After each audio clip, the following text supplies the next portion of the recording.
तो आदाब, नमस्कार, गुड इवनिंग, सत श्री अकाल। एक बार फिर आप तमाम लोगों का स्वागत है क्राइम तक की कहानी के इस एपिसोड में। उम्मीद है पूरी फैमिली अच्छी होगी, अपना ख्याल रख रही होगी। आज अपने देश के ज़्यादातर न्यूज़पेपर, तमाम अखबारों में फ्रंट पेज पर लगभग एक खबर है, बहुत ही हाईलाइटेड, प्रमुखता से कई अखबार की लीड स्टोरी है ये। और ये पूरी कहानी एक जो खबर है एक जासूसी उपन्यास की तरह है। आपको याद होगा कुछ वक्त पहले कनाडा के पीएम, उन्होंने एक इल्ज़ाम लगाया था भारत पर। एक खालिस्तानी समर्थक, खालिस्तानी आतंकवादी निज्जर की हत्या हुई थी जून 2023 में कनाडा में। उस पर जस्टिन ट्रूडो, जो वहाँ के प्राइम मिनिस्टर, उन्होंने कहा था कि इस कत्ल के पीछे भारतीय एजेंसियों का हाथ है, जबकि भारत सरकार ने साफ इनकार किया और ये भी कहा कि आपके पास सबूत हो तो आप दीजिए। फिर बात आई कि ये जो इनपुट मिला था कनाडा को, वो 5 आइज़, जो 5 देश हैं, कनाडा, ऑस्ट्रेलिया, न्यूजीलैंड और आपके अमेरिका, इन सबको मिलाकर उनकी जो जासूसी संगठन है 5 आइज़, उनके थ्रू कनाडा को ये इनपुट मिला था। खैर, उस पर भारत सरकार ने भी कड़ा एतराज़ जताया और उसका कहा कि हम जांच में आप हमें सबूत दीजिए। तो वो बात आई गई हो गई है, अभी भी चल रही है। लेकिन इधर आज की जो खबर है वो बड़ी सनसनीखेज खबर है। वजह यह है कि कनाडा के बाद अमेरिका ने अब एक बड़ी गंभीर और सीरियस इल्ज़ाम भारत पर लगाया। इल्ज़ामों का दौर चलता रहता कई देशों, मैं इसलिए उस इल्ज़ाम की बात नहीं करूँगा। आज की जो पूरी कहानी है वो एक कोर्ट के दस्तावेज़ के ऊपर बेस्ड है। बिल्कुल जासूसी जैसी कहानी है, आपको लगेगा कोई हॉलीवुड की फिल्म देख रहे हैं। मैनहट्टन अमेरिका का एक शहर है, वहाँ के कोर्ट में, एक फेडरल कोर्ट में यूएस जस्टिस डिपार्टमेंट ने एक मुकदमा दर्ज किया, एक तरह से एक चार्जशीट दाखिल की।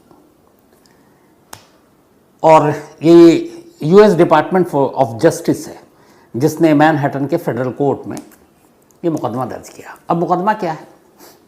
मुकदमे का पूरा सार 2 लाइनों में ये है कि इंडियन या भारतीय खुफिया एजेंसी ने, उसके एक अफसर ने, अमेरिका में रह रहे एक इंडियन को अपने साथ मिलाकर और 2 और लोगों की मदद लेकर अमेरिका के न्यूयॉर्क शहर में रह रहे पन्नू, जिनका पूरा नाम गुरपतवंत सिंह पन्नू है, तो इनके कत्ल की साजिश रची गई। मतलब पन्नू के कत्ल की साजिश रची गई और इसमें इंडियन एजेंसी शामिल है।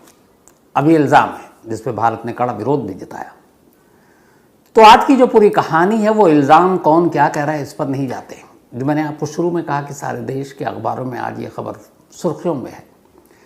तो ये जो इल्ज़ाम लगाया है, ये चार्जशीट की ज़ुबानी पूरी कहानी आपको, कि अमेरिका ने अब मैनहट्टन के फेडरल कोर्ट में जो चार्जशीट दाखिल की, उस चार्जशीट में क्या कुछ लिखा हुआ है और उसी के बेस पर यह पूरा इल्ज़ाम सामने आया। कहानी जासूसी टाइप की है, इसलिए आपके सामने रख भी रहा हूं। तो इस चार्जशीट के मुताबिक बात मई 2023 की है। मई 2023 में एक निखिल गुप्ता नाम का शख्स जो अमेरिका में रहता है, उसको एक भारतीय खुफिया एजेंसी के अफसर, जिसका कोड नेम CC1 रखा गया, CC1, तो CC1 ने, यानी कि जो इंडियन इंटेलिजेंस के अफसर हैं, उन्होंने निखिल गुप्ता को कांटेक्ट किया और कहा कि हमें तुमसे एक काम है, तुम्हें हमारा काम करना है। अब निखिल गुप्ता कौन है भाई, क्यों इससे कांटेक्ट किया गया? तो निखिल गुप्ता यूएस में रहता है, लेकिन इसके ऊपर ये वैसे रहने वाला गुजरात का है और गुजरात में नारकोटिक्स और इसके अलावा कुछ वेपन, इन सारे कुछ मामलों में इसको यहाँ की पुलिस की को तलाश भी है। तो निखिल गुप्ता से ये कहा गया, पूरी कहानी चार्जशीट के आधार पर है,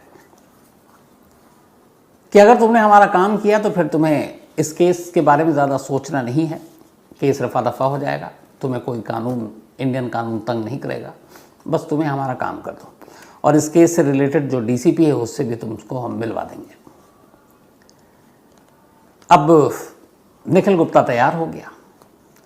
इसके बाद निखिल गुप्ता को कहा गया कि न्यूयॉर्क में एक खालिस्तानी समर्थक रहता है जिसका नाम गुरपतवंत सिंह पन्नू है।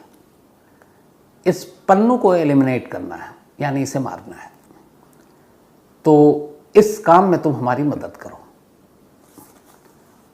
अब इसके लिए कहा गया कि तुम एक हिटमैन ढूंढो, एक शूटर, एक सुपारी किलर जो पन्नू को मार सके। ये सारी बातचीत हो गई। अब हिटमैन को ढूंढने का काम निखिल गुप्ता को दिया गया। निखिल गुप्ता ने कहा ठीक है, मैं ढूंढता हूं।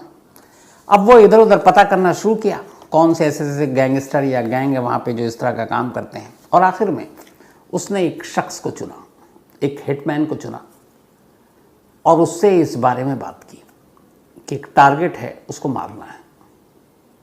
वो तैयार हो गया।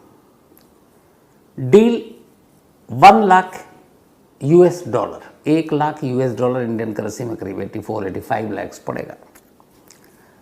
तो $1,00,000 में तय हुआ।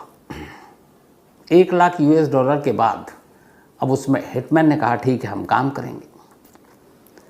अब कुछ वक्त के बाद चूंकि हिटमैन मिल गया, तो जो निखिल गुप्ता है उसने बताया कि हमें एक शख्स मिल गया है और जो इतने पैसे लेगा और इतने पैसे में काम होगा। तो फिर कहा गया कि ओके, आगे बढ़ो। अब यहीं से कहानी पलटती है। निखिल गुप्ता ने अमेरिका में जिस हिटमैन को ढूंढा पन्नू को मारने के लिए बकौल चार्जशीट, वो हिटमैन असल में कोई क्रिमिनल किलर नहीं था। वो एक अंडर कवर एजेंट था जो यूएस लॉ इन्फोर्समेंट एजेंसी के लिए काम करता था। मतलब एक तरह का जासूस था जो ऐसे भेष बदल करके गुंडे मवाली टाइप किसी गैंग में घुस जाना, किसी ड्रग्स गैंग में घुस जाना, ऐसे बहुत सारे आपने फिल्मों में देखी होगी कि ड्रग सिंडिकेट को अगर ख़त्म करना है, बहुत सारे सीरीज़ आए, तो उसमें कई अंडर कवर एजेंट खुद एक ड्रग्स के तस्कर या फिर एडिक्ट बन के उस ग्रोह में शामिल हो जाते हैं। फिर वहाँ से सारे राज निकालते हैं, फिर पता करते हैं, फिर एक एक कर सबको टपकाया जाता है। तो ये जो बंदा था जिसका कोड नेम यूसी रखा गया, अंडर कवर, ये याद रखे कि जो इस चार्जशीट में नाम दिया गया है उसमें इंडियन इंटेलिजेंस अफसर का नाम CC1 दिया है और निखिल गुप्ता का निखिल गुप्ता ही है। लेकिन इस अंडर कवर एजेंट जो गलती से जिसको हिटमैन मान बैठा निखिल, उसका नाम है यूसी। तब उसने ढूंढ लिया और उसके बाद उसने पीछे बताया कि ये हमें मिल गया है। तो अब बातचीत $1,00,000 में तय हो गई। अब इसके बाद चार्जशीट में तमाम सबूतों के जरिए आगे की कहानी बढ़ाई जा रही है जो वहाँ के फेडरल कोर्ट में मैनहट्टन के पेश किया है डिपार्टमेंट ऑफ जस्टिस यूएस ने। उसमें लिखा है कि 2 जून को, इसी साल की बात है, उसी इंडियन ऑफिशियल ने जो CC1 जिसका कोड नेम है, उसने मैसेज किया निखिल गुप्ता को और उस मैसेज में उसने पूछा कि ये मर्डर का जो प्लॉट है इसके बारे में बातचीत की और पूछा कि ये मैसेज टेक्स्ट मैसेज चल रहा है और ये सारे एविडेंस के तौर पर वहाँ कोर्ट में सबमिट कर दिए गए हैं। तो उसमें उसने लिखा कि it's important and less time, ये बहुत इम्पॉर्टेंट है और टाइम हमारे पास बहुत कम बचा है।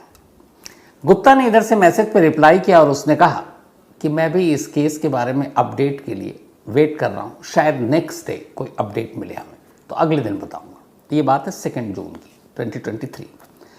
अब 3 जून को गुप्ता उस अंडर कवर एजेंट को फ़ोन करता है और इस बार वो मैसेज नहीं बल्कि ऑडियो कॉल करता है निखिल गुप्ता। और हिटमैन जिसे समझ रहा है सुपारी किलर, उसे ये पता नहीं है कि ये अंडर कवर अफसर है यूएस का, उसको सीधे उसने ऑडियो कॉल कर दिया। निखिल गुप्ता ने ऑडियो कॉल करके कहता है, उससे रिक्वेस्ट करता है कि ये काम जल्दी करो। उसके बाद जो ऑडियो कॉल जो रिकॉर्ड हुआ उसमें वो कहता है, finish him brother, finish him, don't take too much time, push these guys, finish the job. ये ऑडियो कॉल पे है, मतलब काम ख़त्म करो, जल्दी करो, इस बंदे को ठिकाने लगाओ। तो 2 जून का मैसेज टेक्स्ट, फिर 3 जून को ये ऑडियो कॉल जो कि अंडर कवर एजेंट के साथ, अब इसके बाद 9 जून की तारीख आती है। 9 जून को CC1 यानी कि जो इंडियन ऑफिशियल जो अमेरिका ने इल्ज़ाम लगाया है और गुप्ता के बीच फिर बात होती है और उसके बाद इनका एक और साथी इन्वॉल्व होता है और ये कहा जाता है 9 जून को कि 1 लाख जो डॉलर में डील हुई है उस हिटमैन के लिए, तो उसको एडवांस कुछ देना है, तो $15,000 बतौर पेशगी एडवांस उसको देना था।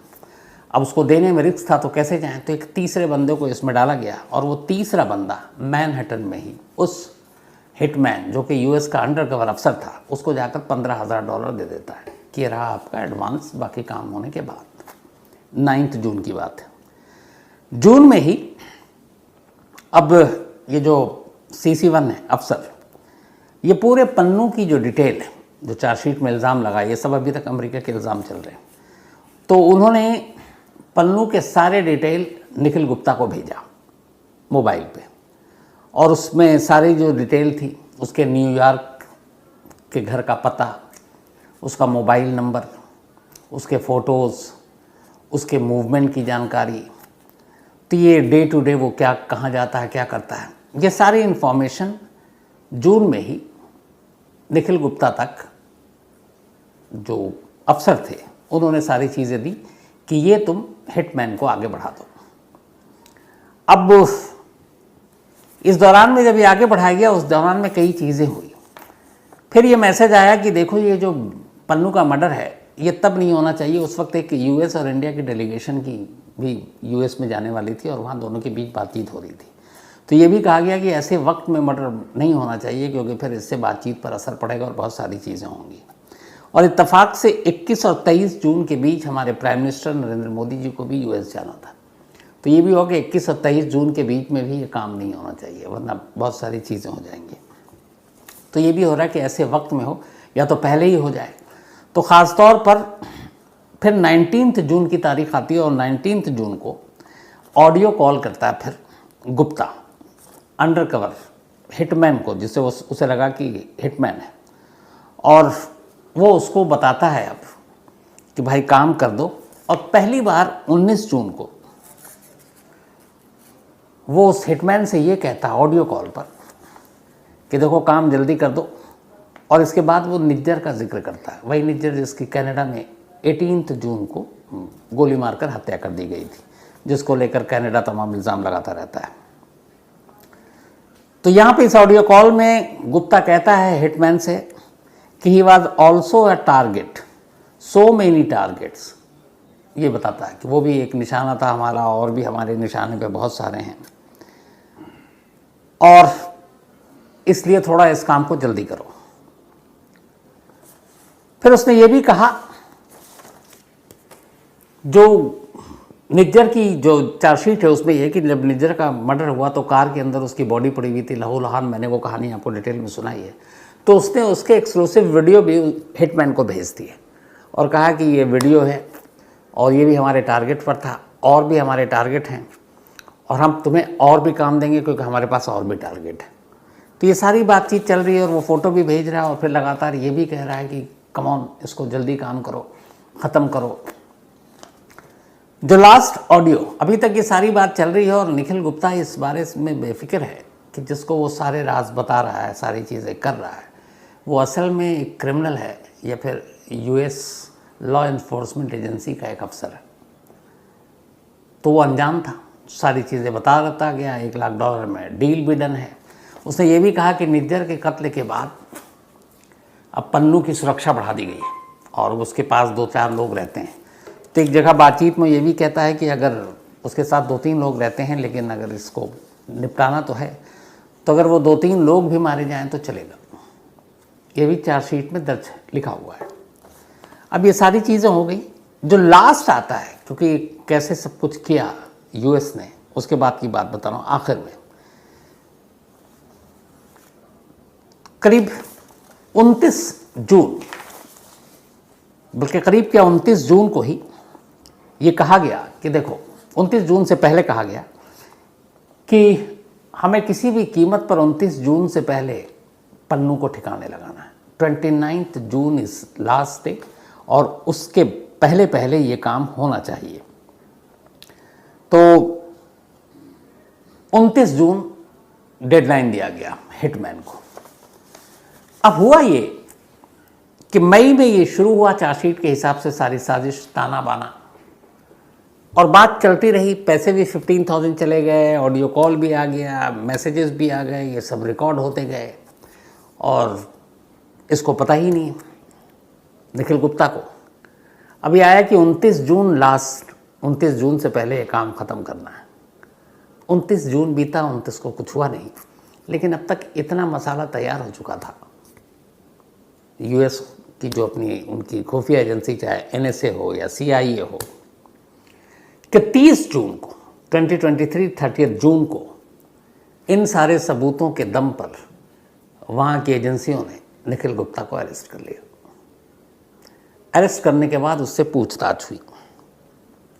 पूछताछ के बाद फिर उसने बयान दिया और उसने एक्सेप्ट कर लिया कि हाँ, मुझे ऐसे ऐसे पन्नू को मारने के लिए हायर किया गया था। मैंने एक हिटमैन को हायर किया और मुझे एक इंडियन एजेंसी का अफसर, जो कोड नेम CC1 है, उससे मेरी बात होती थी। वो नंबर, वो चैट, वो कॉल, वो ऑडियो मैसेज, सारी चीज़ें उनके हाथ में थी। और इसी के बाद फिर उन्होंने निखिल को अरेस्ट करने के बाद कोर्ट में पेश किया और मैनहट्टन कोर्ट में, फेडरल कोर्ट में ये मुकदमा शुरू हुआ। चार्जशीट दाखिल कर दी गई। इसमें 4 लोगों को आरोपी बनाया गया।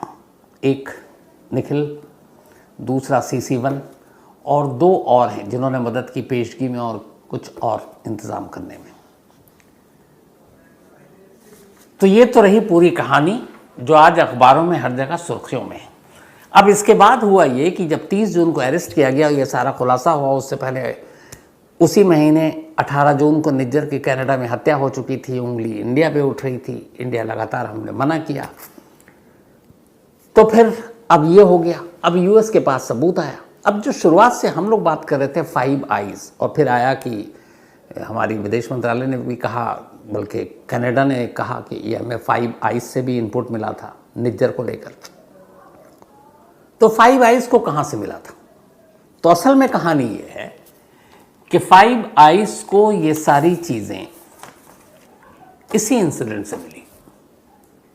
जब निखिल गुप्ता एक हिटमैन को, जो कि अंडर कवर एजेंट है यूएस का, उससे सारी बात कर रहा है, उसको डिटेल दे रहा है, सारी बातें कर रहा है, तो फिर उनके कान खड़े हुए और उसके बाद फिर उन्होंने तफ्तीश की। फिर उन्होंने अपने साथी जो 5 आइज़ की कनाडा को ये जानकारी दी और उसके बाद फिर अमेरिका की खुफिया एजेंसी CIA के चीफ, वहाँ के नेशनल सिक्योरिटी जो एडवाइज़र NSA, जैसे हमारे अजीत डोभाल हैं यूएस के, वो हमारे NSA चीफ यानी डोभाल से मिले।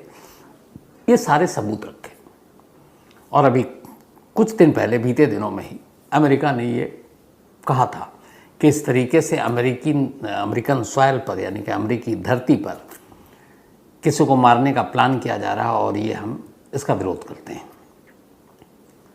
तब ये हुआ कि कैसे, अब जब ये सारी चीज़ें हुई तो हमारा स्टैंड ये है, हमारी इंडियन गवर्नमेंट का, हमारी जो फॉरेन मिनिस्ट्री के स्पोक्स पर्सन है बागची, उन्होंने बाकायदा स्टेटमेंट भी दिया। उन्होंने कहा है कि अमेरिका ने जो कुछ कहा है उसके लिए हम हाई लेवल इंक्वायरी कमेटी बिठा रहे हैं और हम अमेरिकी इल्ज़ामों की जांच करेंगे और जो भी होगा हम दोनों देश आपस में, क्योंकि अमेरिका और भारत के रिश्ते बहुत अच्छे हैं, तो अब जो भी होगा आपस में एक दूसरे से शेयर करेंगे और जांच करेंगे। अगर इसमें कुछ ऐसी चीज़ पाई जाती है तो उसी हिसाब से एक्शन भी लिया जाएगा। तो ये वो कहानी थी जो आज के तमाम अखबारों में फ्रंट पेज पे छाई हुई थी। अब मैंने इस कहानी को आपको सुनाने के इसलिए सुना, इस कहानी की असलियत, क्योंकि आजकल इंटरनेशनल पॉलिटिक्स भी बड़ी गंदी चीज़ हो गई है। कोई देश अगर उभर रहा होता है तो सामने वाला उसको गिराने के लिए पता नहीं क्या क्या तरीके अपनाता है, और इंडिया उनमें से एक है जो उभर रहा है इस वक्त, एक ताकतवर देशों में से है, शुमार है। क्योंकि हमारे इस देश की खासियत ये है कि सबसे ज़्यादा जो नौजवान इस वक्त हैं, अगर पूरी दुनिया की आबादी में देखें तो वो इंडिया में है। तो एक मजबूत चीज़ है हमारे आने वाले फ्यूचर के लिए। तो उस हिसाब से फिर अगर कोई दूसरा ताकतवर देश, जैसे अमेरिका अपने आप को सुपर पावर कहता है, पता नहीं अब क्यों कहता, पुरानी चीज़ों को लेकर अभी भी दौड़ है, कायदे से तो कहूँ तो उजड़ी हुई रियासत का लुटा हुआ सुल्तान ही रह गया है अमेरिका, लेकिन फिर भी तो अब वो कैसे बर्दाश्त करेगा कि इंडिया उसकी जगह ले। तो इस तरह के इल्ज़ाम भी लगते हैं और लगाए जाते हैं। तो अब लेकिन इस पे ये है कि इंक्वायरी कमेटी बैठेगी और उसके बाद जांच होगी।